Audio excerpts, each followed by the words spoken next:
Hola compañeros, muy buenas tardes. ¿Saben si tienen algún examen o apenas acaban de terminar sus cursos? Que yo sepa, ¿no, profe? ¿No? Porque Ok. ¿quién falta? Yannick y Jorge, ¿no?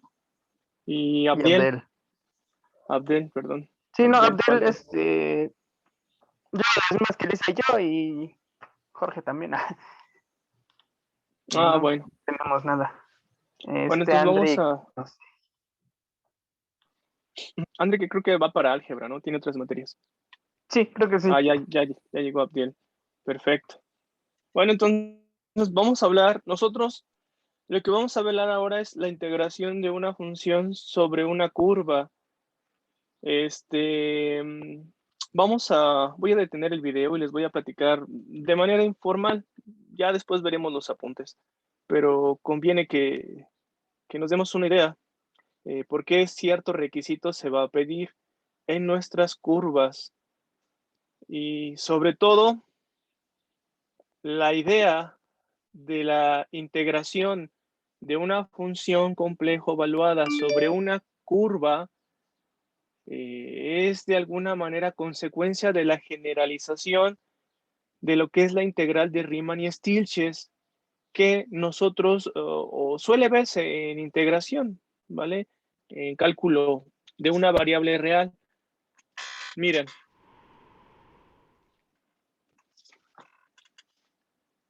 ya estamos aquí. Perfecto. Si recuerdan, el concepto de integral en una variable real es algo muy directo. Prácticamente nos aproximamos por lo que le llaman sumas de Riemann. Permítanme tantito, creo que se me desconfiguró el pencil. Una pregunta, ¿me oyen bien a otros audífonos? ¿Se oye bien? Sí, sí, se lo escuché. Ah, perfecto, muy bien, gracias. Entonces, miren, lo que recordamos nosotros es la integral de una función, pero con sumas de Riemann, en principio. Con las sumas de Riemann recordarán en una variable real son de la forma f de tau k por tk menos tk menos 1, donde este tau k,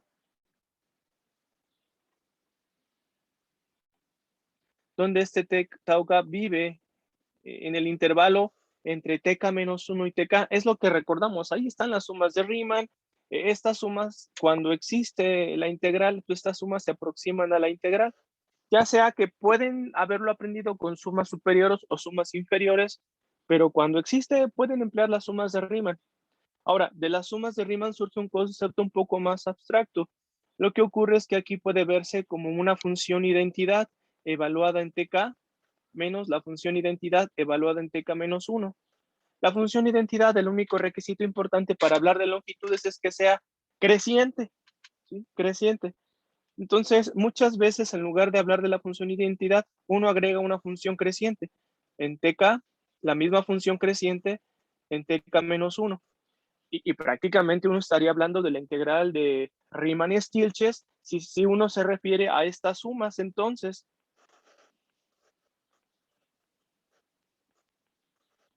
estas sumas,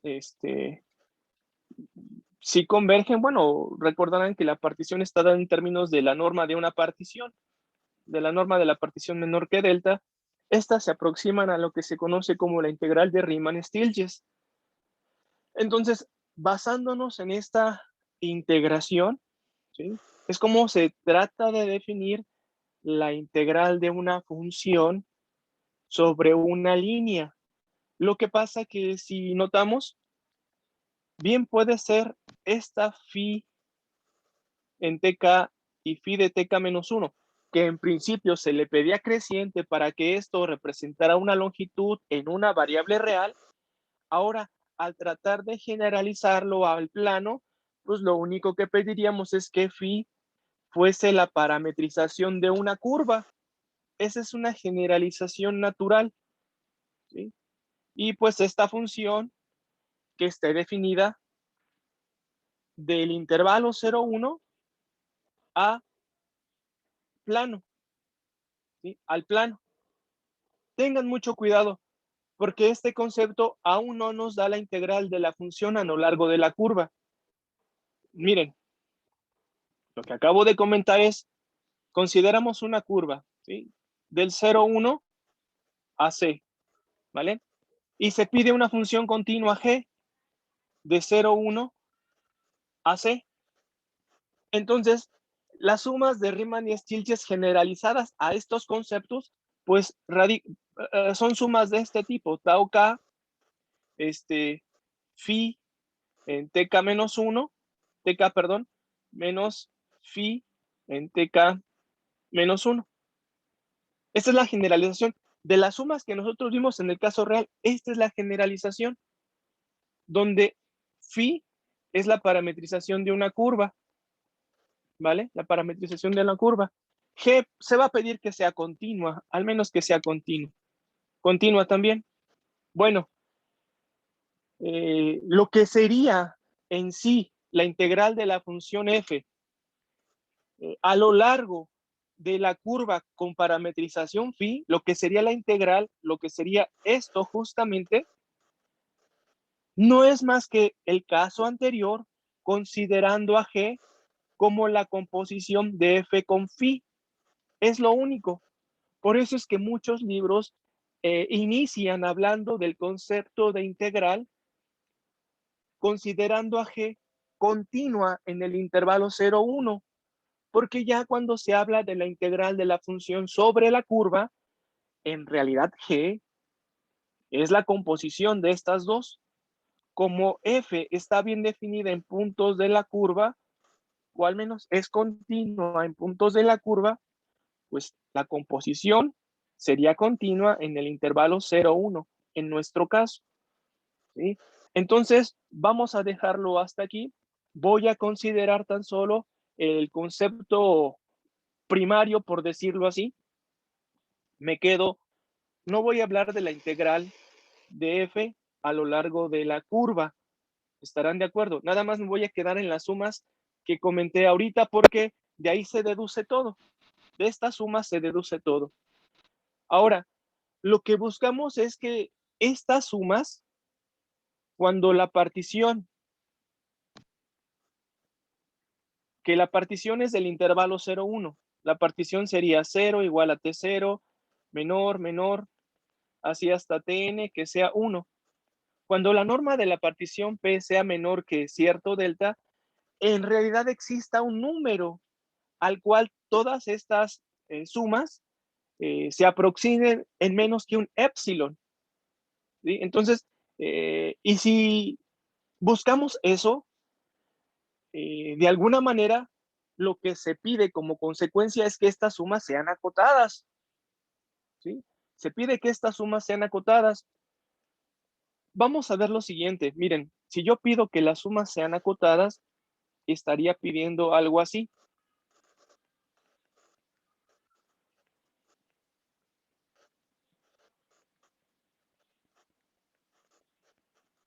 ¿Estarán de acuerdo? Pido que la suma sea acotada desde k igual con 1 hasta n. Bueno, aquí hay una identidad muy útil, ¿sí? Muy útil. No sé si recuerden la desigualdad de Cauchy-Bonjakovsky. Claro que esto está en complejos, pero se sigue cumpliendo la desigualdad de Cauchy-Bonjakovsky. Esto prácticamente va a ser menor o igual que la suma de la norma de G. Bueno, es una consecuencia. Creo que van a faltar. Esto es más o menos el análogo. No sé si recuerdan, el vector A por el vector B en norma es menor o igual que la norma del vector A por la norma del vector B. ¿Recuerdan esto? En varias variables reales se tiene, estarán de acuerdo, ¿sí? En varias variables se tiene. Bueno, confíen en mí que en varias variables complejas existe el análogo. ¿vale? Me estoy basando en esto tan solo para explicar un poquito más. Entonces, voy a anotar lo siguiente. Miren, aparecería una expresión de este tipo, a la 1/2, y luego una suma de este tipo, phi de tk menos phi de tk menos 1 al cuadrado y luego a la 1/2. Miren, esto me ayuda mucho porque si el objetivo es que nuestras sumas se aproximen a cierto número, si estas sumas pedimos que se aproximen a cierto número, lo mínimo que debemos de pedir es que sean acotadas. Y van a ser acotadas, sí, solo sí, pues al menos ya tienen una cota natural. Este número y este, ¿sí? Ya tienen una cota natural. Ahora, el hecho de que la función sea integrable o no sobre la curva, ahí sí no tengo un control, ¿están de acuerdo? Es decir, no tengo un control sobre G, ¿sí? Ahí lo dejamos en rojo porque puede ser que no exista la integral de una función. Sin embargo, lo que sí debo de asegurar es que eligiendo la curva adecuada, pues exista al menos la integral de alguna función continua, sería lo mínimo. Así que en lo que debemos de pedir el control es en lo que aparece, bueno, ya todo está rayoneado, espérenme. En donde sí debemos de pedir un control es en esta expresión. Es en esa expresión. Ahora, esa expresión es acotada, sí, solo sí, pues yo puedo quitar el cuadrado y la raíz porque hay cierta equivalencia de normas en Rn.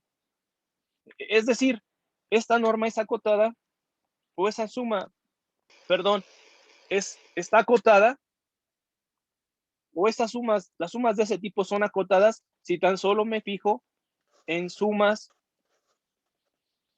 más sencillas, en sumas de este tipo. La comparación entre estos dos es justamente lo que ustedes conocen como es una suma con n términos. Lo que ustedes conocen es el análogo a que en Rn la norma euclidiana, estarán de acuerdo, sea equivalente a la norma 1. ¿Sí? Es lo que podría yo comentarles. Bueno, entonces, pues honestamente, del trabajar con un medio y luego con cuadrado, lo mejor es acotar una expresión de la forma que tenemos aquí abajo.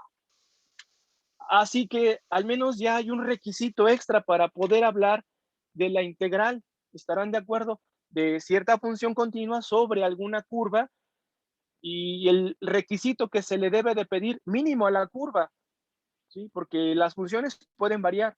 En nuestro caso, las funciones varían. La curva es la elegida y ahí integramos las funciones. Entonces, el requisito que se le pide a la curva es esto, al menos es esto.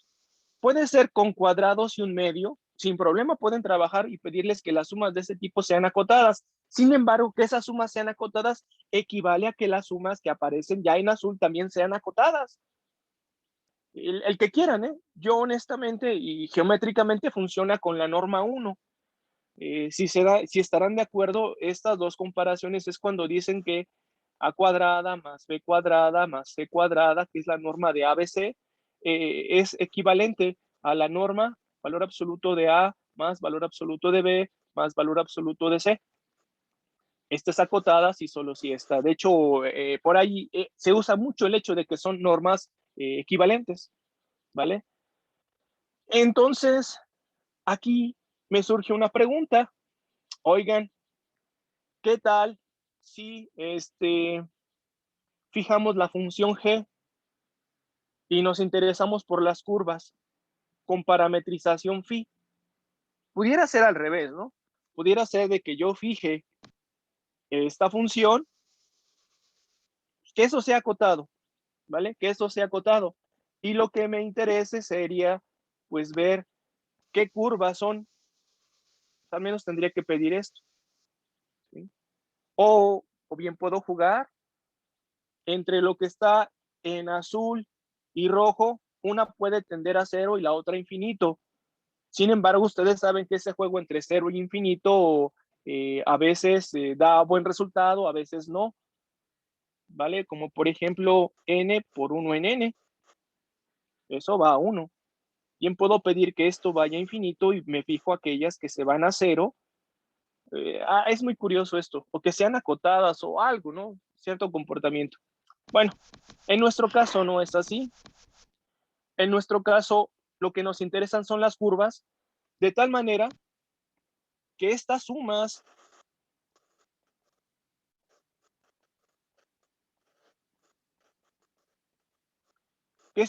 siempre sean acotadas. Y ya saben por qué. Porque eso da pauta a hablar de que las sumas de Riemann-Stieltjes generalizadas al caso complejo, pues tengan sentido, porque al menos van a tener cota de k igual con 0 hasta infinito. Y de aquí justamente surge una buena interpretación geométrica, porque miren, quedamos que phi no es phi sub k, aquí disculpen, el k es índice de t. Aquí surge una buena interpretación geométrica, porque phi es la parametrización, va de 0, 1 a c. Entonces imagínense, ahí está la curva, y cuando ustedes dan la partición t igual con 0, t0, t1, y así sucesivamente hasta tn, los phi de t son puntos sobre la curva. Entonces, el punto inicial sería phi de t0, luego sería phi de t1, phi de t2, phi de t3, phi de t4, y así sucesivamente. Entonces, estas longitudes que ustedes están viendo corresponden a las longitudes de los segmentos con extremos phi de tk menos 1 a phi de tk. Es decir, estas sumas en realidad representan la longitud de una curva poligonal inscrita en nuestra curva. Lo que están, esa suma representa la longitud de esta curva poligonal.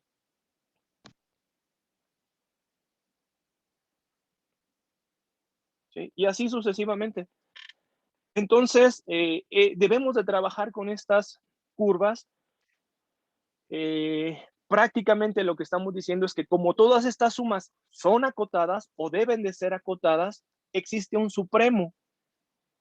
Ese supremo justamente se va a entender como la longitud de nuestra curva, el supremo de estas sumas, o mejor dicho, el supremo de las longitudes de las curvas poligonales inscritas en la curva resulta ser la longitud de la curva. A las curvas que cumplen con esto se les llaman curvas, ¿cómo se les llaman? Bueno, vienen en la punta. Rectificables, muchas gracias. Son curvas rectificables. O también curvas de longitud finita. Hay varios nombres. En nuestro caso, muchas gracias, son rectificables. Y no se extrañen mucho que a la hora de integrar, uno integra a la función sobre una curva rectificable. No les extrañe por el requisito que acabamos de ver, que esa integral se aproxime mediante la integral de f, pero sobre una poligonal. Cuando f es analítica, ¿sí? O continua en una vecindad de la curva. Y es que miren, aquí incluso ya está la idea. Imagínense que la función es continua en una vecindad de la curva, es decir, en todo lo que ven azul, ¿sí? En todo lo que ven de azul, supongan que f es continua, ¿sí? Estarán de acuerdo que en todo lo que ven de azul yo puedo restringir el conjunto y crear un cerrado que contenga la curva y que esté contenida dentro de la región azul. Ese cerrado va a ser acotado, ¿sí? Cerrado y acotado es un compacto. Y si la función es continua en ese compacto, justamente de ahí se deduce el por qué estas dos integrales se pueden aproximar sin tanto problema. Porque los valores de f cuando yo los ponga sobre la curva, estarán de acuerdo, van a ser muy próximos, uniformemente de hecho, a los puntos de a la función evaluada en los puntos de la curva poligonal. Entonces, aquí hay como hay convergencia uniforme prácticamente, estos pueden distar en menos que un épsilon, siempre y cuando pues estos puntos estén muy próximos, y siempre se pueden pedir. Basta pedir un refinamiento más a la partición, o vamos refinando. Miren, si vamos agregando más puntos, lo que se hace es que la poligonal se va aproximando a la curva inicial, ¿sí? Y lo podemos pedir con épsilon más pequeños. Phi es continua, no hay ningún problema. Y el intervalo 0,1 también es compacto.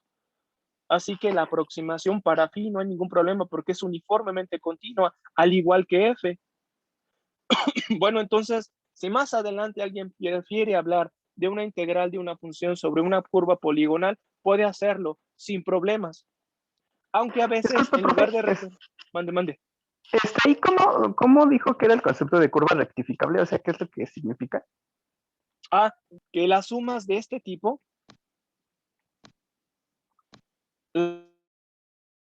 las sumas de este tipo, todas estas sumas tengan una cota superior al menos, la que está en morado. Es decir, que las longitudes de todas las poligonales inscritas en la curva tengan un supremo, tengan una cota superior. ¿Sí? Espero haberme explicado. Sí, ya lo entendí. Sí, gracias, Entonces, profe. mira, lo que tenemos aquí, lo que está en morado, sería esta longitud, más esta longitud, más esta longitud, y así sucesivamente. Lo que está en morado no es más que la longitud de alguna poligonal que está inscrita en nuestra curva, ¿sí? Y como estamos pidiendo que todas estas sumas sean acotadas, lo que va a ocurrir conforme nosotros hagamos refinamientos en nuestras particiones, la curva poligonal se va a aproximar a la curva original, y por eso decimos que el supremo de estas longitudes o de estas sumas, pues es la longitud de la curva inicial por esa aproximación que hay, ¿sí? Y estarán de acuerdo, si yo refino, mientras más refine yo la partición P, estarán de acuerdo que esta suma se va a incrementar, ¿sí? Esta suma se va a incrementar, creo que por ahí está de por medio de la desigualdad del triángulo. Si yo agrego un punto aquí, pues aquí se forma un triángulo, ¿sí? Entonces, sería la justificación del por qué estas sumas se incrementan. Bueno, vamos a ver el apunte que tienen. Espero yo que haya quedado claro por qué se le pide ese requisito.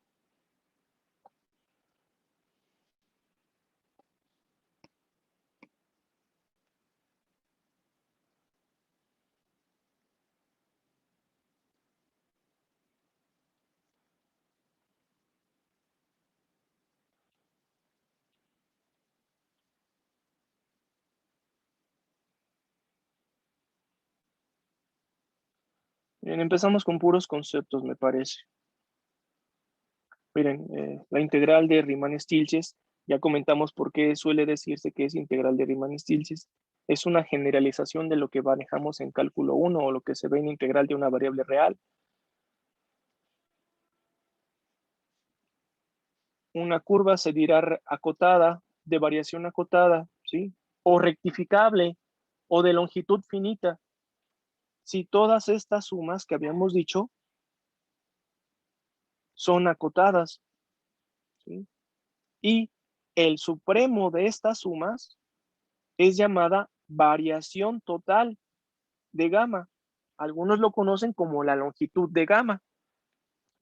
Entonces, aquí amplíen su vocabulario, se les dice rectificables, de variación acotada, de longitud finita. La variación total suele llamarse la longitud o la medida de la curva, como gusten, ¿vale? Aunque la medida ya nos estamos metiendo con conceptos más pesados, pero no, mejor no, longitud, ¿vale? Dejemos en longitud. Entonces, de alguna manera ya ubicamos por qué se le pide este requisito a las curvas, ¿sí? Que sean de longitud finita, y es que estas van a aparecer en la integral, en la acotación de la integral van a ver. Bueno, como quedamos que phi va de un intervalo AB o 0,1, para no meterme en problemas, a veces digo 0,1, aunque saben que el cambio en parámetros se puede reparametrizar y lo vamos a comentar más adelante. Si tengo phi definida de AB a C, pues como tiene valores complejos, estarán de acuerdo, tiene tanto parte real como parte imaginaria. Estas desigualdades que están viendo aquí, ¿sí? Desigualdades que están viendo aquí, no son más que consecuencia de algo que sabemos de los números complejos, de que el valor absoluto de la parte real de Z, o el valor, o el número, o la parte imaginaria en valor absoluto de Z, esto es menor que la norma de Z, y que la norma de Z es menor o igual que la suma de valores absolutos. Esto lo sabemos. Entonces, lo único que se hace es repetir este razonamiento n veces, porque es una suma de n términos. ¿Sí? Se repite ese razonamiento. Si quieren, lo aplican y luego suman n veces, obtienen una suma y una suma. ¿Vale? Pero es una consecuencia de la desigualdad del triángulo, si lo podemos ver así. Entonces, vean lo siguiente.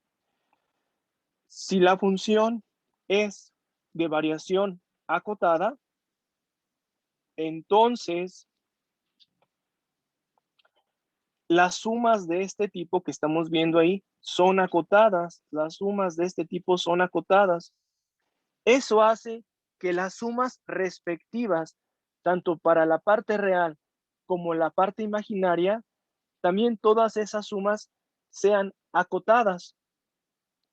Eso significará, pues por nuestra definición, que esta función vista como una curva porque va de 0 a 1 o de A a B a los complejos, no importa que sean reales, pero va a los complejos, también esta es de variación acotada.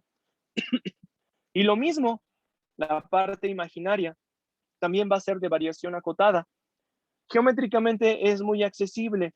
Si yo tengo una curva de variación acotada, lo único que estoy diciendo es que la curva que se dibuje aquí, la curva que haga tanto movimiento como quieran, porque es como un vaivén, la curva que se dibuje en el eje real va a también ser de longitud finita. No es el segmento, tengan cuidado, porque si están viendo, hay un vaivén sobre el eje X. Lo mismo en el eje Y. La curva que se dibuje solamente en el eje Y, que haga esto, no nada más es el segmento, tengan cuidado. Puede hacer este movimiento, pero si lo aplastan y todo lo colocan sobre el eje Y, esa curva también es de variación acotada. Entonces, es curioso. De hecho, con la desigualdad del triángulo va a ocurrir el recíproco. ¿Estarán de acuerdo? Si estas funciones, la parte real y la parte imaginaria, son de variación acotada,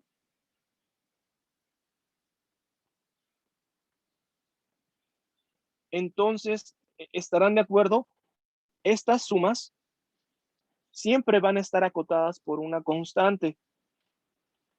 Eso provocará que las sumas para gamma, que nos dan la longitud, van a ser acotadas.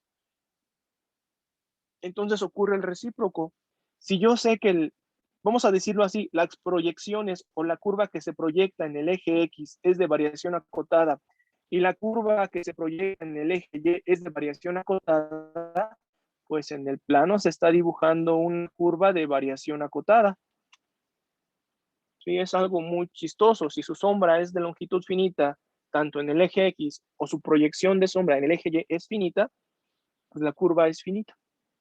Bueno, de longitud finita, disculpa. Bueno.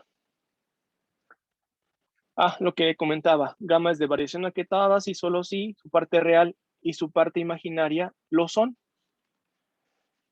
Ahora, las siguientes propiedades ocurren por el refinamiento que hay. Miren, dadas dos particiones, si Q es un refinamiento de P, entonces la longitud de P o la longitud de la curva poligonal dada, inscrita en la curva gamma y dada por la partición P, tiene longitud menor o igual que la curva poligonal inscrita en gamma dada por la partición Q.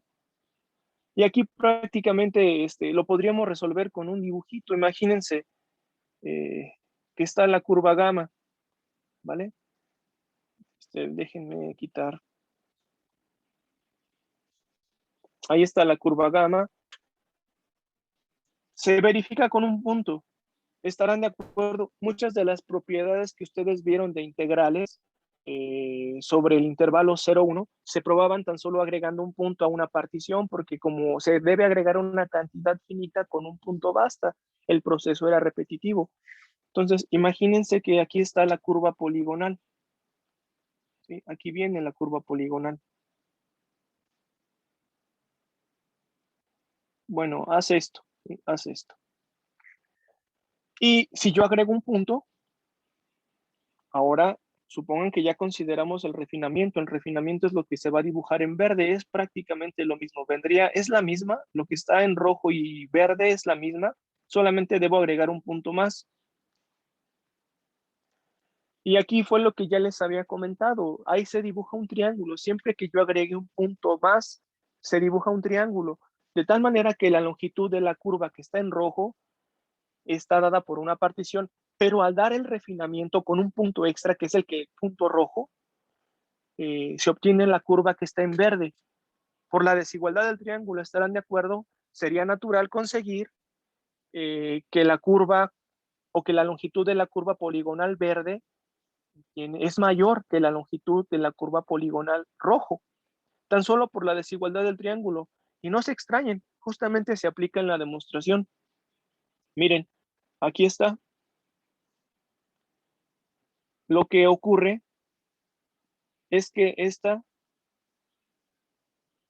se ha hecho de tal manera para que el punto extra que se ha agregado está entre TJ-1 y TJ. Hagan de cuenta que este punto sería gamma de TJ-1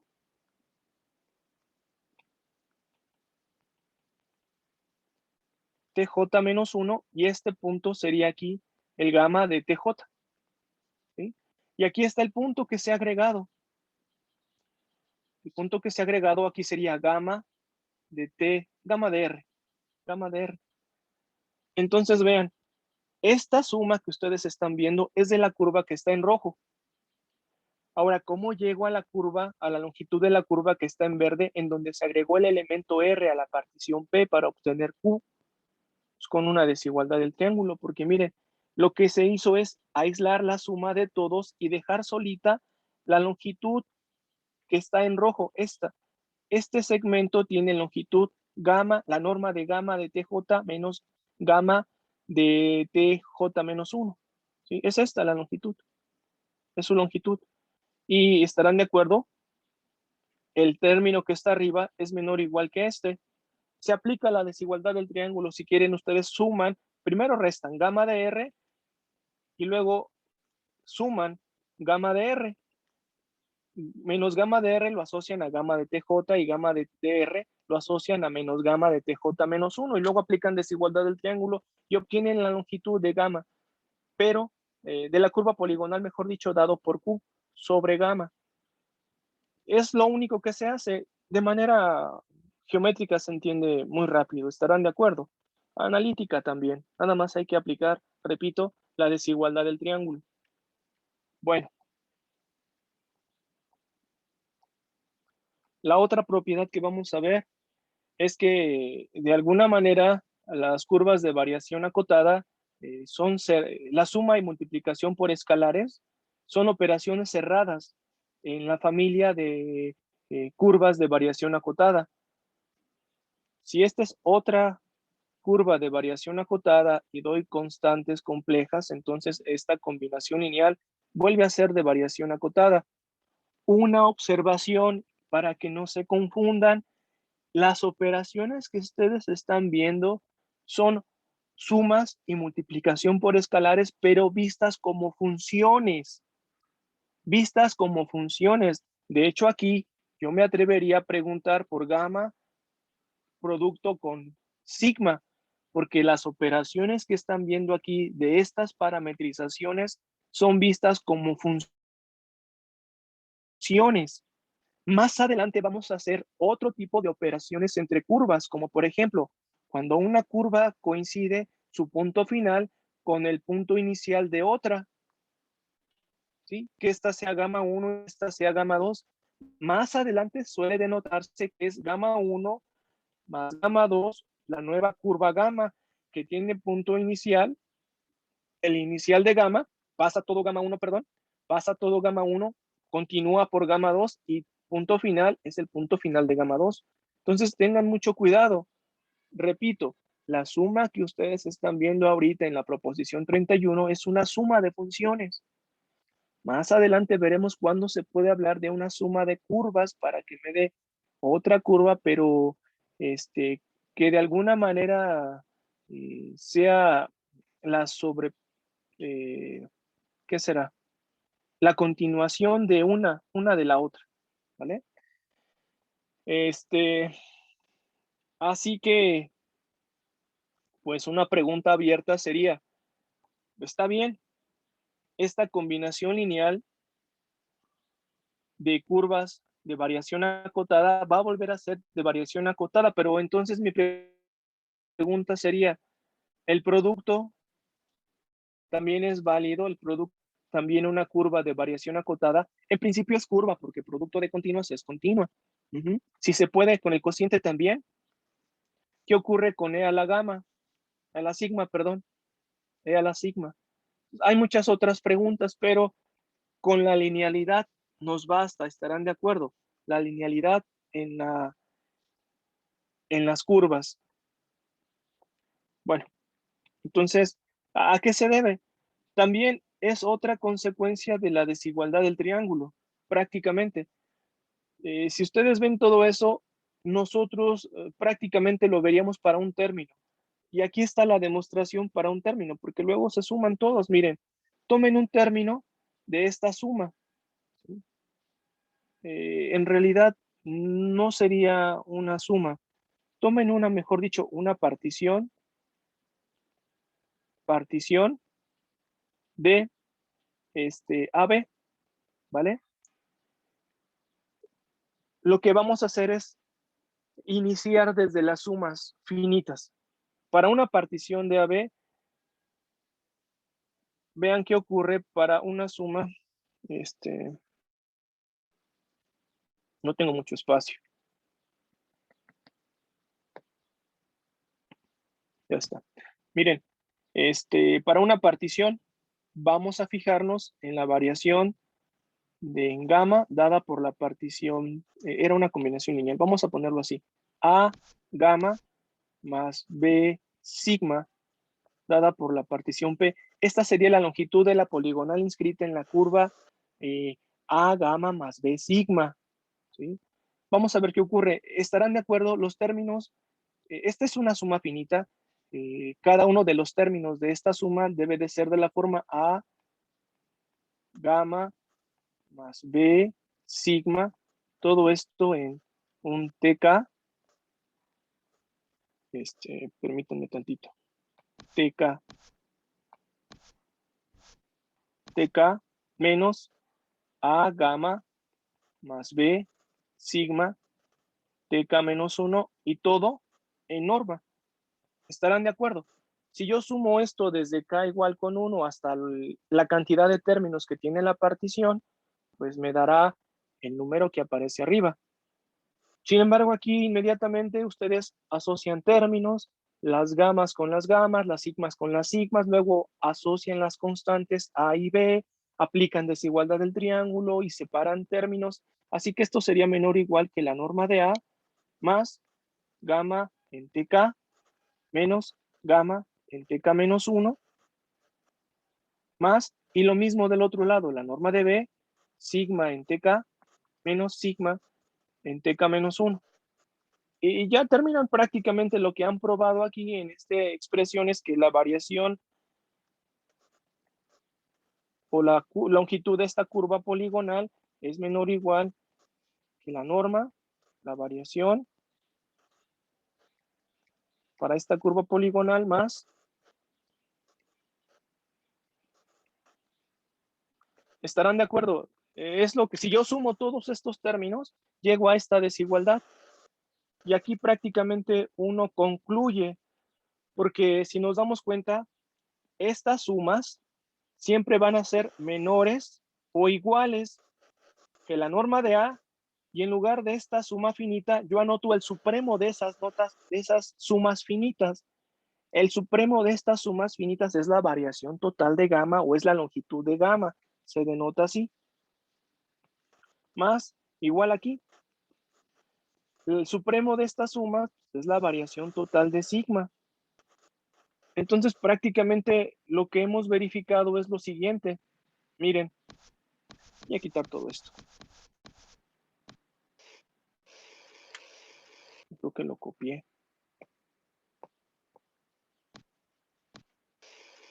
Miren, prácticamente lo que hemos verificado es que estas sumas finitas siempre son menores o iguales que esta constante.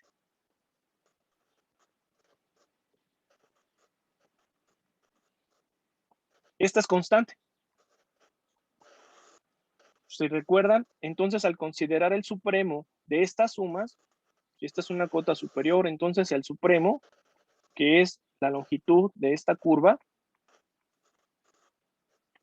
tiene que ser menor o igual que lo que está aquí arriba. Entonces, las demostraciones, si se dan cuenta, no son complicadas. Aquí tan solo les indico, basta anotar esta desigualdad aquí. Y ya enseguida se aplica todo lo que les había comentado, ¿sí? Aplicar el supremo y usar las definiciones. Bueno, miren, lo importante a veces es cuál es la longitud de la curva. Una manera muy sencilla es si la curva llega a ser suave por partes, ¿cómo se calcularía la longitud de la curva? Bueno, esta es una manera muy sencilla de cómo calcular la longitud de la curva. Será la integral de AB de la norma de la derivada, ¿sí?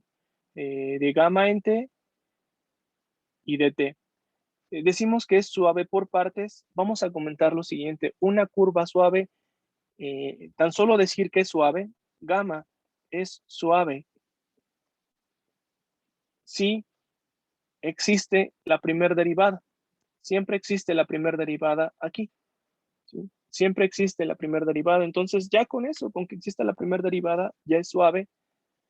Se dice que es suave por partes si para el intervalo AB existe una partición P T0 hasta Tn, de tal manera que yo sé que gamma es suave o existe la derivada en el intervalo abierto Tk-1 y Tk para cada K desde 1 hasta N, ¿sí?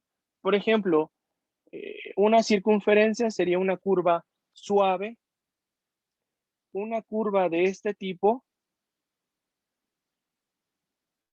por ejemplo, sería una curva suave por partes, claramente en donde están los picos no existe la derivada. ¿Sí? Geométricamente la derivada de una función cuando va de R1 a R2, que es, estamos en este caso, pues coincide con la tangente. Bueno, está sobre la recta tangente, ¿sí? Así que en este caso no existen.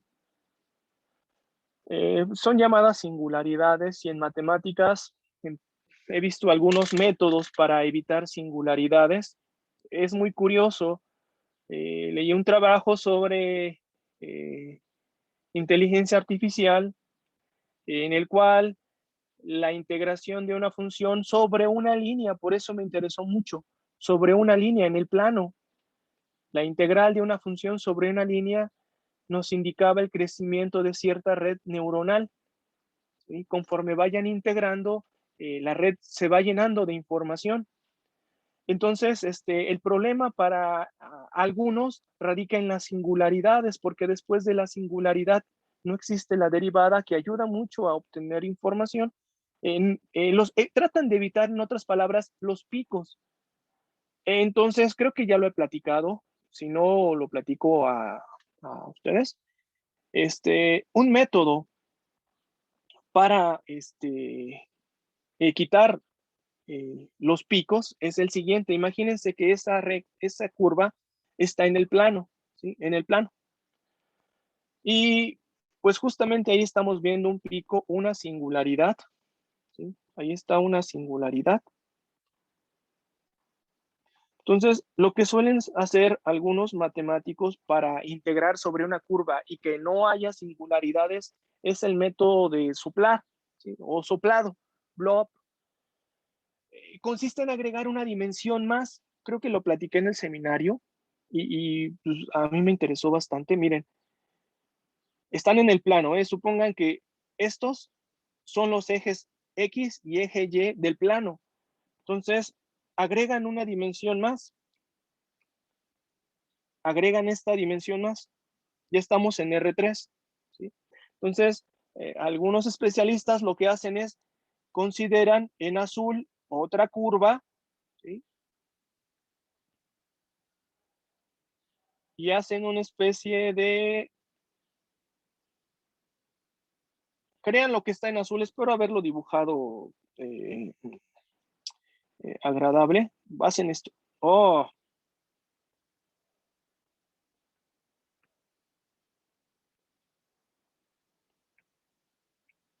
perdonen, Quedamos que la curva hace esto. Entonces, algunos especialistas hacen lo siguiente. La que está en verde está en el plano. La que está en azul sale del plano y se vuelve a incorporar. Entonces, lo que ellos hacen o lo que ellos, la relación que le dan es la integral de f sobre la curva que está en verde, llámenle gamma, no se podía calcular por la singularidad que presentaba, ¿sí? Sin embargo, la integral de f sobre la curva, llámenle phi, sí se puede. De hecho, la curva phi no tiene singularidades. Lo que ocurre en realidad es que gamma es la proyección de phi sobre el plano XY, ¿sí? Hay ciertas cosas que hay que pagar por el incremento de una dimensión, como por ejemplo, esta función f está definida en R2. Hay que hacer algo con f definida en R3 que extienda F2, ¿sí? Sin embargo, integrar a la función f en gamma, se puede cambiar todo ese panorama e integrar f en phi, ¿sí? Es otra manera de cómo integrar, evitar, mejor dicho, las singularidades. Bueno, entonces vamos a ver la longitud de una curva. Miren, prácticamente se va a suponer que la curva es suave, y si no, el razonamiento que se haga a continuación se aplica en cada uno de los subintervalos, o creo que viene así, sí, viene así, miren. Sea P la partición del intervalo AB, para la cual gamma es suave en cada uno de los subintervalos, porque estamos diciendo que es suave por partes. Y enseguida, pues, esta sería la longitud de la poligonal inscrita en gamma, dada por la partición P. Inmediatamente, lo que se ha hecho ahí, estarán de acuerdo. Como gamma prima existe, se puede aplicar el teorema fundamental del cálculo, una versión del teorema fundamental del cálculo. ¿Estarán de acuerdo? Aquí está, una versión del teorema fundamental del cálculo. Prácticamente es la integral de f', pues es igual a f en el punto final menos f en el punto inicial, ¿no? Un teorema. aplicado tanto a la parte real como a la parte imaginaria. No se les olvide que phi, bueno, que esto es un número complejo. Entonces se aplica a la parte real, se aplica a la parte imaginaria, el teorema en una variable real, y luego se suman con la unidad imaginaria. Se tiene este resultado. Y pues esto sería una consecuencia, ¿sí?, de que la norma de un complejo es, o qué será, ¿cómo lo podríamos ver? Sería una consecuencia de las integrales en una variable real. Miren, en una variable real, esto siempre es menor o igual que esto. Se puede ver, ¿eh? Se puede ver. Vamos a dejarlo así, pero es una consecuencia. Y lo que obtenemos aquí, pues prácticamente es la integral de la función la norma de gamma prima desde A hasta B, porque es la suma, ¿sí?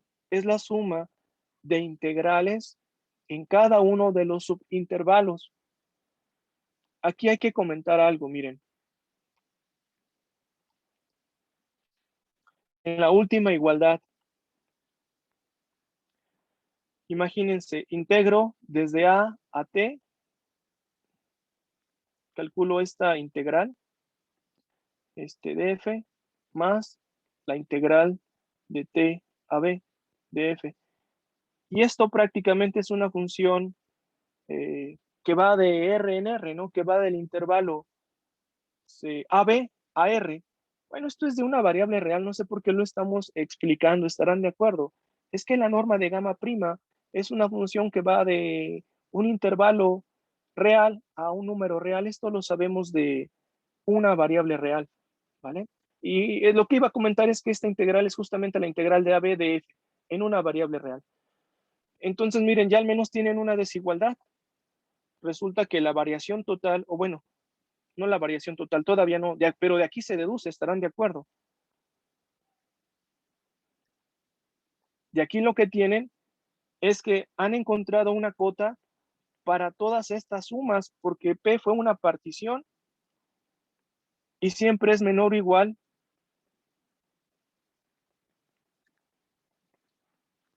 ¿Estarán de acuerdo? P es una partición. ¿Qué ocurre si yo la refino? Si yo la refino, pues lo que voy a obtener es miren, vamos a hacerle así. Resulta, y deben de tener cuidado porque P no fue cualquier partición. ¿Por qué puedo decirles que de aquí se deduce que estos siempre son menores o iguales que de A a B? Va a ser siempre esto para toda Q partición y ocurre por lo siguiente.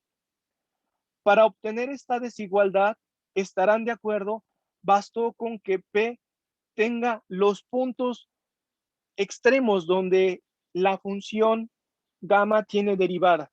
Bastó con eso. Si yo doy cualquier otra partición, voy a hacer lo siguiente.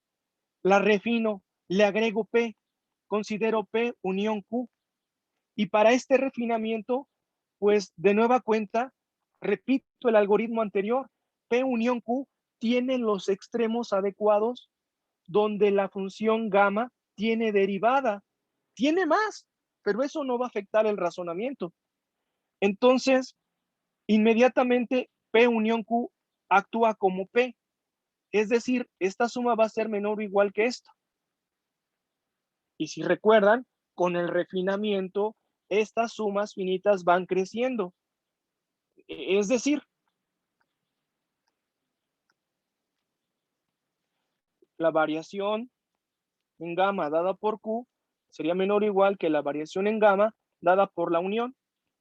Pero esta unión tiene los puntos extremos donde la derivada existe. Y esto es menor o igual que la integral. Entonces, con este breve razonamiento estarán de acuerdo. Justamente ya encontré una cota superior de todas estas sumas dadas por cualquier partición en el intervalo AB. Al considerar el supremo de estas sumas, pues ya obtenemos que la variación total de gamma debe de ser menor o igual que esta constante. al menos ya tenemos una desigualdad, ¿sí? Si se dan cuenta, inmediatamente me salto al razonamiento. Entonces, tengan cuidado, no estoy escribiendo todo a detalle porque si de por sí son ciento y tantas páginas, agrego más y esto se convierte en algo horrible. Entonces, hay pequeños detalles que les recomiendo analicen, ¿sí? Analicen, sobre todo acostumbren a analizar los detalles que no vienen escritos porque es así como van a trabajar para crear artículos, para generar sus ideas, ¿sí? Eso de que los libros no den todos los detalles es muy bueno, porque así uno se obliga a razonar. Ya cuando ustedes trabajen en sus artículos de investigación, les va a salir natural porque ya se habrán acostumbrado. Entonces, de esa manera tenemos la desigualdad que están viendo aquí, ¿sí? Ahora vamos a ver el recíproco. Miren, sin pérdida de generalidad, suponga que esta función es continua en AB, ¿vale? ¿Sí? Creo que aquí se me olvidó decirles, y disculpen, significa que gamma es de clase C1, ¿sí? C1. Es decir, tiene derivada y esta es continua, ¿vale? Al menos yo usé la derivada, estarán de acuerdo. Debe de ser continua, existe y es continua, o es de clase C1, ¿sí? En otras palabras, miren, geométricamente es muy sencillo. El cambio de la tangente es suave. ¿Estarán de acuerdo? Es suave el cambio en la tangente. En un pico, pues de plano no. Hay una discontinuidad, precisamente la da el pico, ¿sí? No está definida en el pico la tangente. Bueno, vamos a ver lo siguiente. Se supone que gamma prima existe y es continua en el intervalo AB.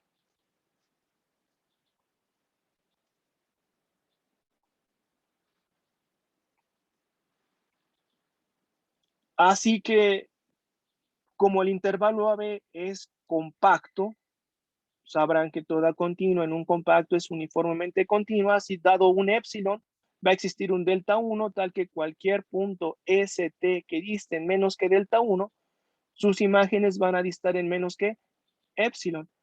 Esto va a ser muy importante. De alguna forma nos está diciendo que cierta suma va a ser despreciable. La suma donde aparezcan términos de este tipo, ¿sí? Términos de este tipo. Bueno, vamos con lo siguiente. De la definición de integral de Riemann, ¿sí? Lo que ocurre es que esta es una función, ya lo habíamos comentado, de R en R, del intervalo AB a R. Entonces, la integral que ustedes están viendo es una integral de Riemann. Por definición de integral de Riemann, se aproxima por sumas de Riemann, que es lo que tienen a continuación. Esta es una suma de Riemann. Tau K está en el intervalo, aquí está abajo, TK menos 1 y TK, y la distancia entre la suma y esta integral, pues es menor que épsilon, siempre y cuando la partición, estarán de acuerdo, tenga norma menor que delta 2. Recuerden la norma era el supremo o el máximo de las longitudes TK menos TK menos 1. Bueno, voy a dejarlo así, no necesitan valor absoluto, están en orden adecuado.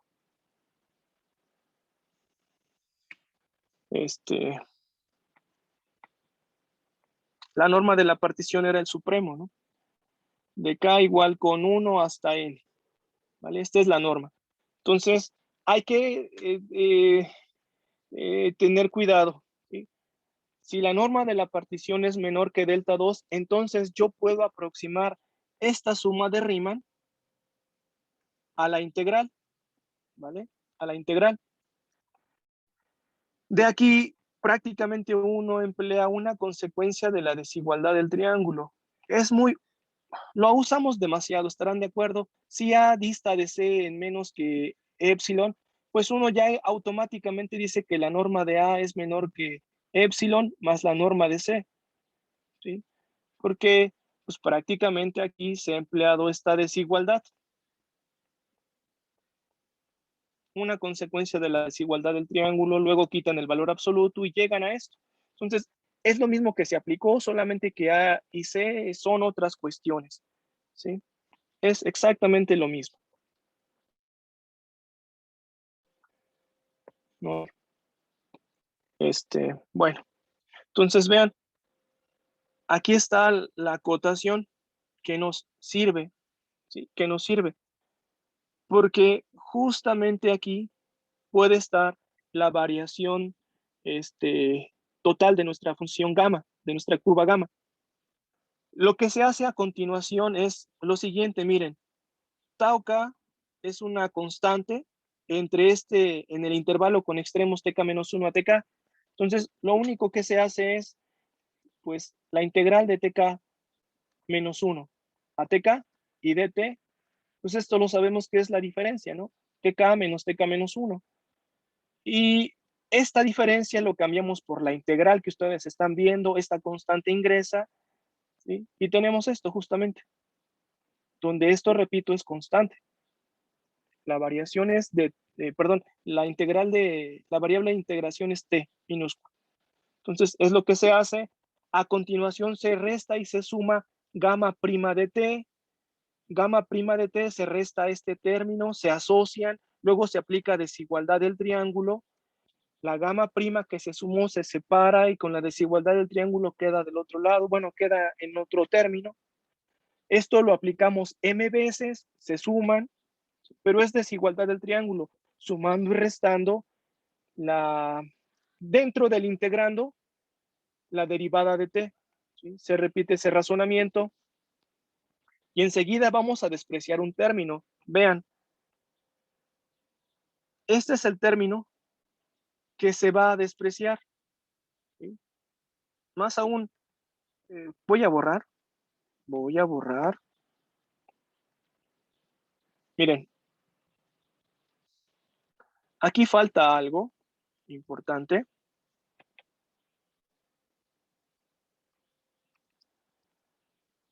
Miren, en esta parte, pues es el teorema fundamental del cálculo. Una versión del teorema fundamental del cálculo dentro de cada norma. Se aplica una versión del teorema fundamental del cálculo tanto a la parte real como a la parte imaginaria. Esto es en el sentido de una variable real. Y lo que hay que notar aquí es que la norma que se encuentra acá convendría, estarán de acuerdo, quitarla y colocarla adentro. Voy a adelantarme a ese paso, ya está aquí adentro, imagínense. Ya también por eso la desigualdad ya se justifica, ¿sí? Esta desigualdad se justifica porque la norma en realidad está dentro de la integral, ¿vale? Ya con eso tenemos esta desigualdad. Sin embargo, hay que notar lo siguiente. Si yo pido que la norma de la partición sea menor que el mínimo entre delta 1 y delta 2, como la partición tiene norma menor que delta 2, yo tengo estas desigualdades, ¿verdad? Tengo todo esto, tengo todo eso. Ahora, si la norma de la partición también es menor que delta 1, tengo una consecuencia de la continuidad uniforme de la derivada de gamma en el intervalo AB. Miren aquí arriba, aquí está una consecuencia. El hecho de que nuestra partición tenga norma también menor que delta 1 va a implicar que cualquiera dos extremos consecutivos estén a una distancia menor que delta 1. Es decir, TK dista de TK-1 en menos que delta 1. Y vamos a tener esta desigualdad.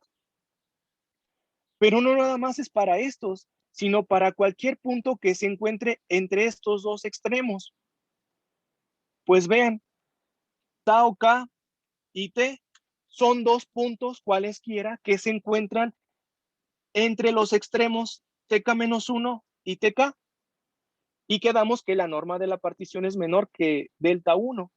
Por lo tanto, la distancia entre cualesquiera TK-1 y TK siempre es menor que delta 1, provocando que la distancia entre tau K, aquí no sé quién sea mayor, tau k y t siempre sea menor que delta 1.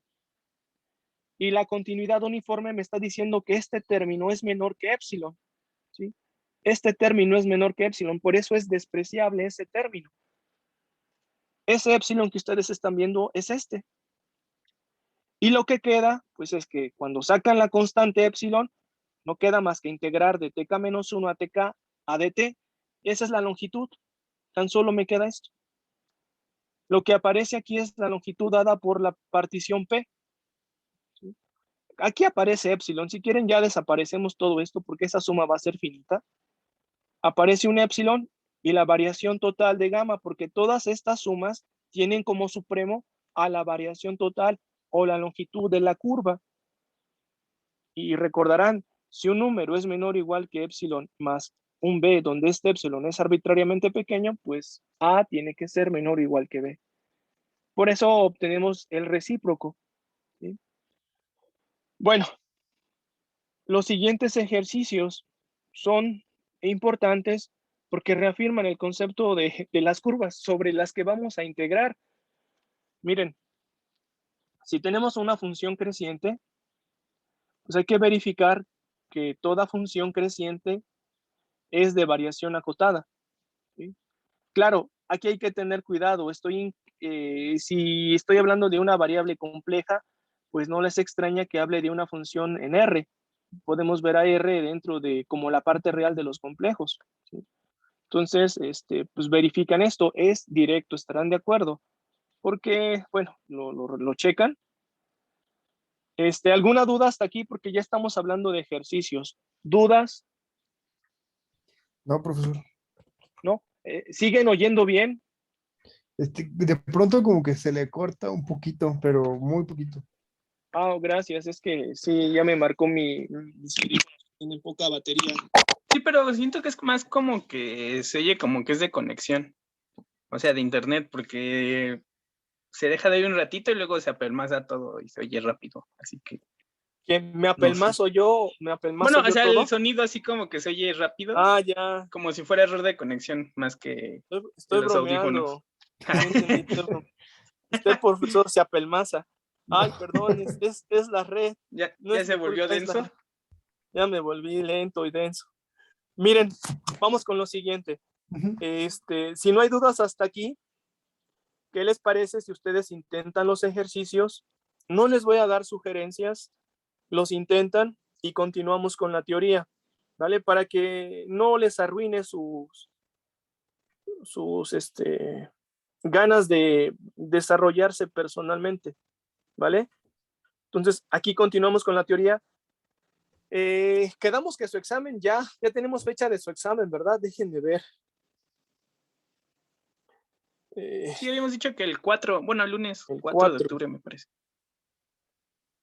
Sí, es cierto. Primer examen, análisis complejo. Exacto. El 4 es. Ya no viene todo esto. Ok, entonces, vayan. Una sugerencia, espero que se dediquen a resolver los ejercicios anteriores para que estos no los dejen tan rezagados. Y yo creo que mejor no los explico ahorita. Si quieren, luego hablamos en una clase de ejercicios, porque supongo que ahorita están dedicados a los ejercicios de las secciones anteriores. También por eso no los voy a platicar. Los platicamos luego en una clase de ejercicios que ustedes me digan. Vamos a continuar con la teoría. Miren, ahora es importante comentarles la existencia de la integral de una función que es continua en el intervalo AB. ¿Sí? La integral es importante. El teorema dice así. Tenemos una curva de variación acotada de longitud finita o rectificable y una función continua. ¿Recuerdan lo que les comenté? Ahorita, pues es el caso general, porque cuando hablemos de la integral de una función sobre una curva, pues en realidad hablamos de la composición. Y esta composición en particular es f. ¿Sí? Bueno. Entonces, se verifica que en realidad sí existe la integral, ¿sí? Existe un número complejo De tal manera que para cada epsilon que yo dé existe un delta.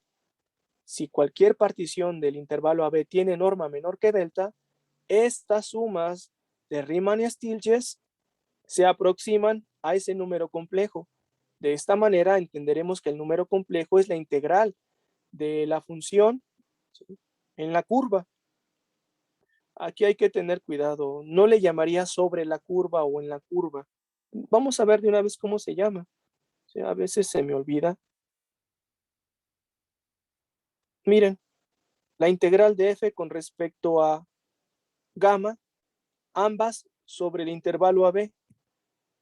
Perfecto. Aquí está la respuesta. Ambas son integradas sobre el intervalo AB. Es con respecto, ¿sí? Pero es ambas, f y gamma, ambas sobre el intervalo AB. Muy bien. Bueno, entonces, la demostración, teorema de Cantor. Si alguien se preguntaba o si alguien decía que la topología no servía, pues aquí hay un ejemplo, un contraejemplo. Miren, tenemos la función en particular, como es continua en el intervalo cerrado, pues saben que es uniformemente continua en el compacto. Al ser uniformemente continua, podemos dar epsilon y encontrar deltas. Miren aquí, para el epsilon dado como 1 en m, existirá un delta m, de tal manera que si S dista de t en menos que delta m, tendremos esta desigualdad, ¿sí? Esta desigualdad. Ahora, ¿qué se está pidiendo? Se está pidiendo un extra. Se está pidiendo que la sucesión de los deltas m sea una sucesión decreciente, ¿sí? Decreciente. Eso es muy importante y si se puede conseguir, estarán de acuerdo, porque si 1 en m más 1 tiene un delta m más 1, supongan que en lugar de llamarles deltas, a los primeros que existan, porque hay que reacomodarlos, a los primeros que existan llámenles alfa. Existe alfa m y existe alfa m más 1. ¿Sí? Lo que haríamos aquí sería irlo construyendo, estarán de acuerdo, ya que tienen alfa, supongan que alfa lo consiguen y lo hacen un delta m. El siguiente, yo compararía delta m con alfa m más 1, estarán de acuerdo. Y lo que haría sería, pues, tendríamos lo siguiente, delta m, yo quiero que sea mayor que el delta m más 1 y alfa m más 1. Miren, lo que podríamos elegir sería un delta m más 1 menor que ambos, estarán de acuerdo, menor que ambos, ¿sí? Y de esa forma nosotros solucionamos el problema y podemos ir eligiendo a la sucesión delta m decreciente, ¿vale? Entonces, aquí no hay tanto, por eso, sin embargo, estas familias de deltas nos van a generar conjuntos, miren. El conjunto o la familia de particiones P sub m son todas las particiones del intervalo AB cuya norma es menor que delta m. ¿Sí? Que delta m. Enseguida, esta partición, recordarán, induce una suma. Esa suma que induce que queremos que se aproxime a la integral, la denotan como SP, es la suma. ¿Sí? Enseguida, bueno, aquí está la notación tan solo. Pero recuerdan, son las sumas que queremos que se aproximen a la integral. Podríamos decirlo, son las sumas de tipo Riemann para que nos den las integrales de Riemann-Stieltjes. ¿Sí? Ahora, definimos f de m como estas sumas finitas donde P es una partición de norma menor que delta m. ¿Sí? Las juntamos. Y aquí una aclaración. Enseguida, todos los cálculos que ven a continuación es para darnos una idea de cuál va a ser el diámetro de FM. qué tan próximos están los términos unos de los otros. Miren, vamos a ver. Lo que necesitamos, si recuerdan el teorema de Cantor, si yo tengo una familia de conjuntos cerrados, cerrados, cuyo diámetro tiende a 0, la intersección no va a ser vacía. De hecho, en la intersección de estos, decreciente, perdón, me faltó decir decreciente, en la intersección va a haber un punto. Aquí voy a comentar, me voy a adelantar para que tengamos una idea. Miren, lo que vamos a hacer a continuación es mostrar que el diámetro de los f de m tiende a 0 cuando m tiende a infinito. Es lo que vamos a verificar a continuación y eso se debe a la continuidad uniforme, ¿eh? Bueno, y enseguida vamos a verificar que esta es una sucesión decreciente, ¿sí? Y eso se tiene porque, si se dan cuenta, desde las particiones se cumple, porque si doy una partición que está en Pm más 1, eso implicará que su norma es menor que delta M más 1, pero delta M más 1 es menor que delta M. Eso implicará que P esté en P sub M. ¿Sí? Ya son decrecientes. Pm más 1 está contenida en Pm. Entonces, afortunadamente desde aquí, eso nos va a ayudar para ver que los Fm son decrecientes. Y luego, pues lo que vamos a hacer a continuación, yo no sé si sean cerrados o no, pero los cerramos. Y hay un resultado importante, nos dice que el diámetro, por eso es importante los aspectos topológicos, el diámetro de F es igual al diámetro de su cerradura. Entonces aplicamos el teorema de Cantor a la cerradura de los FMs que cumplen. Entonces en la intersección va a haber un número complejo solamente, y ese número complejo es el número I, al que vamos a entender por la integral, porque todas estas sumas, que son elementos de los FMs, se van a aproximar a este número, el que nos da el teorema de Cantor. Entonces vamos a verificar lo que acabo de comentar, que es el diámetro de FM tiende a 0. Entonces, miren, tan solo doy un elemento en PM, ¿sí? Y considero a Q, le agrego un elemento, lo refino, estarán de acuerdo, con un elemento, nada más con un elemento, porque si agrego una cantidad finita de elementos, el razonamiento me supongo que va a salir igual. Entonces aquí calculo cuál es la distancia entre estas sumas, ¿sí? Lo que hacemos sería, como P y Q tienen algunos términos en común, aquí los hemos asociado, ¿sí? Aquí los hemos asociado. Y cuando tienen términos distintos, es decir, Q en realidad tiene términos extra, dos términos extra que P, aquí están los dos términos extra que tiene P. Esos dos términos extra, recuerden, surge por T'. Prácticamente los términos extra surgen porque hay una variación de TJ-1 a T' y luego otra variación de T' a TJ. Ahí están los dos términos que les corresponden. Y bueno, enseguida nos aplicamos la continuidad uniforme, porque, la desigualdad del triángulo, ¿sí? Entonces, estas normas ya las consideran dentro de las sumas, ¿sí? Cuando consideren las normas dentro de las sumas, pues es aplicar la desigualdad del triángulo y luego el hecho de que la norma de un producto es producto de normas. Ahora sí, ya que están todas las normas dentro de las sumas y de los factores, la desigualdad del triángulo nos ayuda bastante y prácticamente nos dice que esto va a ser menor que 1 en m.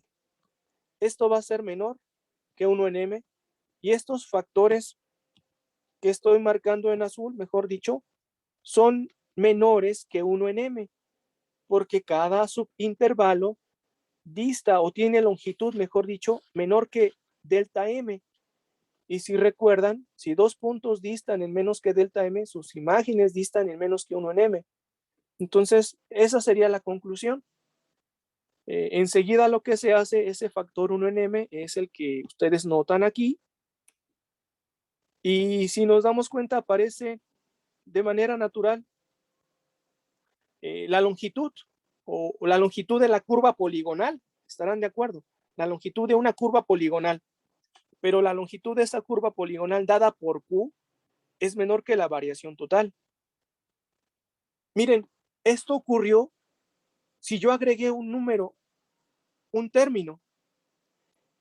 Este mismo razonamiento se aplica si yo hubiese agregado una cantidad finita, porque el término, mejor dicho, el factor 1 en m, siempre va a estar presente, siempre va a estar presente. Entonces, esto ocurre con cualquier refinamiento, ¿sí? Con cualquier refinamiento que yo dé, dado un elemento en P. Bueno, entonces, ahora imagínense que P y Q son dos particiones cualquiera. Dos particiones cualquiera. Lo único que voy a hacer es comparar la distancia a la suma dada por el refinamiento.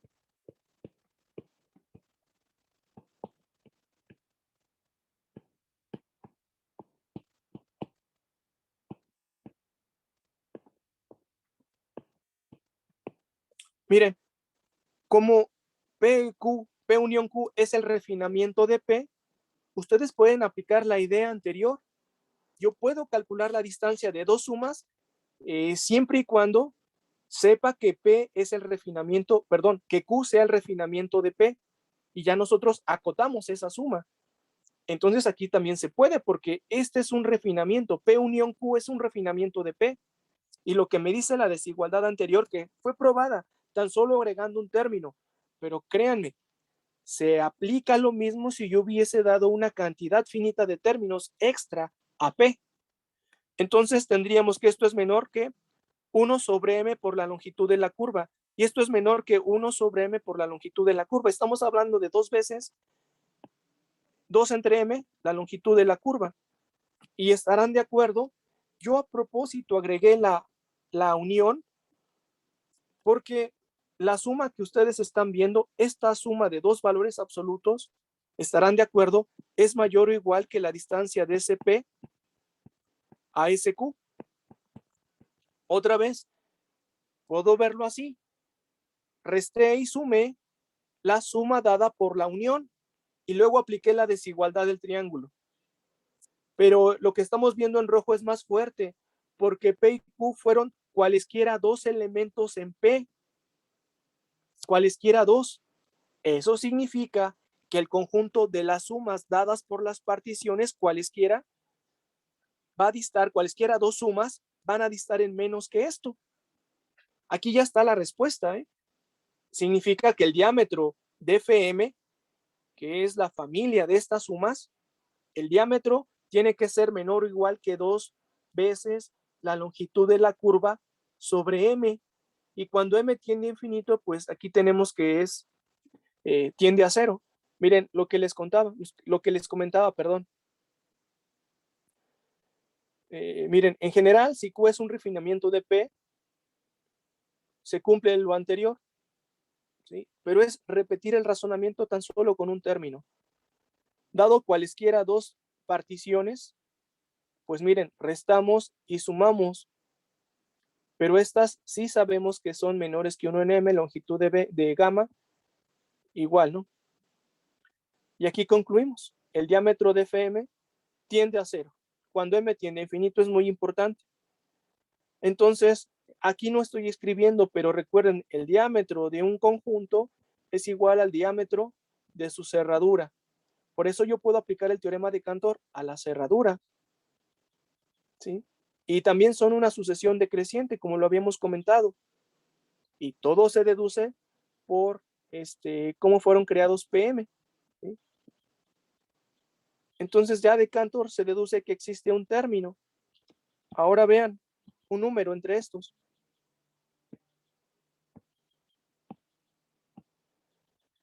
Y vean justamente, existe un elemento en la intersección.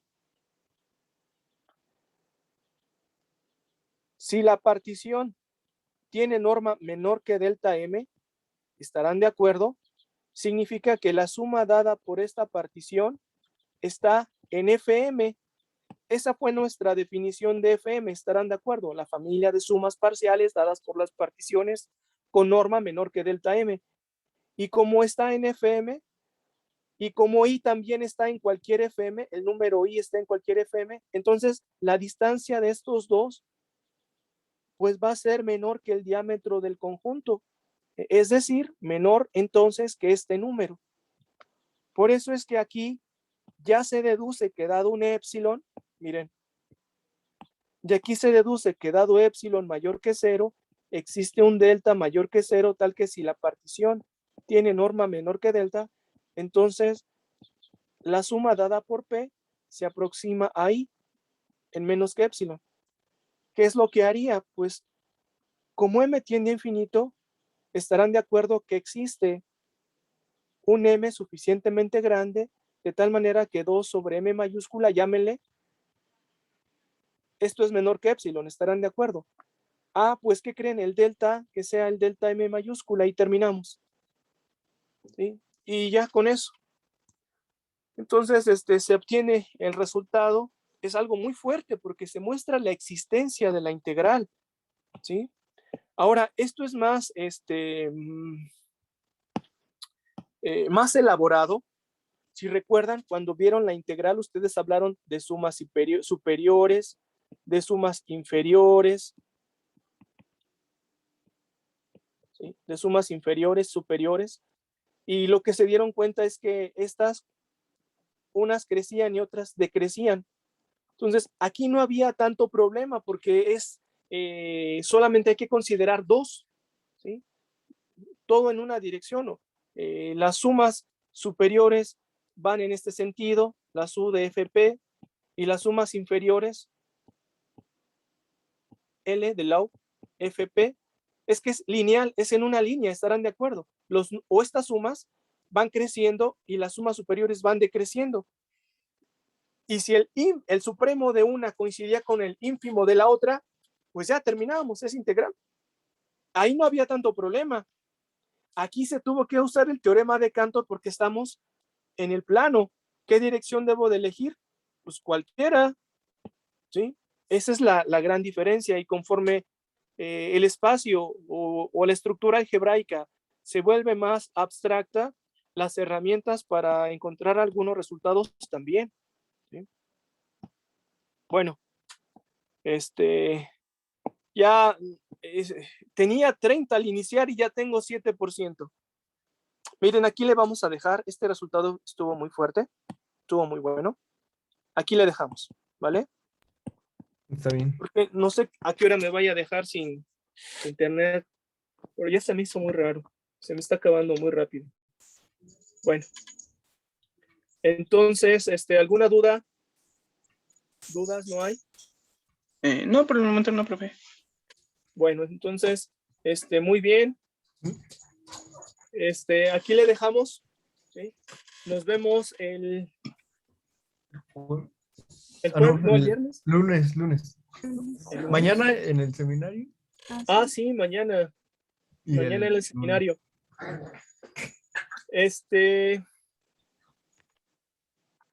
Déjenme ver, permítanme tantito, les quiero hacer una invitación. Déjenme ver, los que puedan, no es obligatorio.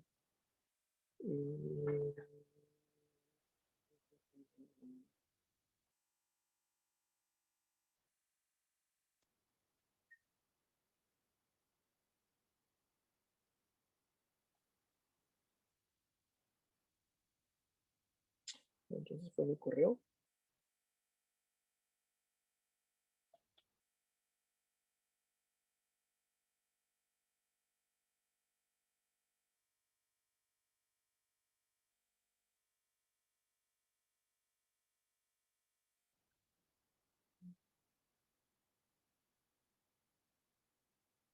Es que voy a dar una plática en el seminario de análisis hipercomplejo y ya se me olvidó el día y la hora en que la voy a dar, por eso estoy buscando, disculpen, a veces ando muy perdido por leer varias cosas.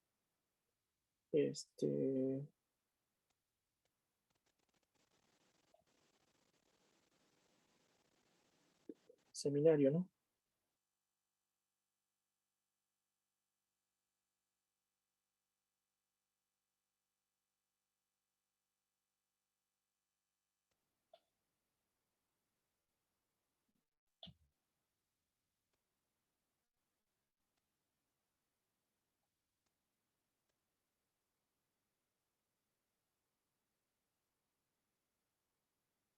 Es el lunes. Si tienen tiempo, si no, no hay problema. El lunes a las 5 yo les voy a enviar a ustedes, por ser de análisis complejo, una invitación para, si tienen tiempo, el lunes a las 5, el próximo lunes a las 5, a asistir. Voy a dar una plática. Tiene que ver con lo que vamos a ver al final. Nosotros vamos a ver al final cómo se define una función holomorfa sobre una superficie de Riemann. Entonces, en mi caso, yo encontré la definición de funciones regulares por rebanadas o series, funciones dadas por series de cuaternios, se pueden definir en haces fibrados. Un ejemplo de un haz fibrado lo ven en la botella de Klein, la banda de Moebius, una esfera, un cilindro, son ejemplos de haces fibrados, en particular esféricos. Entonces, encontré una buena definición de funciones que generalizan a las funciones holomorfas en cuaternios, y encontré una manera en cómo se extiende la definición que nosotros vamos a ver de una función holomorfa en superficies de Riemann. Voy a dar brevemente cómo se consigue una función holomorfa en una superficie de Riemann, porque me conviene que sepan la idea y de ahí comentarles cómo se obtiene la extensión de funciones regulares por rebanudas en haces fibrados esféricos. Bueno, haces de esferas, perdón, haces de esferas. Entonces yo les mando la invitación. Si tienen tiempo, son bienvenidos. Si no, no se preocupen. Lo que pasa es que es importante porque esto va a ser tema de la clase. Si ustedes tienen una visión extra de lo que se puede ver en clase, les convendría mucho, porque uno no sabe ni en qué momento va a necesitar cierta teoría o cierta herramienta para resolver algún problema. Entonces, yo les mando el link en estos días, o si no, el mismo lunes antes de las 5, para que, si quieren, puedan asistir. Nos vemos, compañeros, que tengan muy buena tarde. Sí, profesor. Gracias. Hasta luego. Igualmente, profe, gracias. Gracias, profesor. Hasta luego. Hasta luego.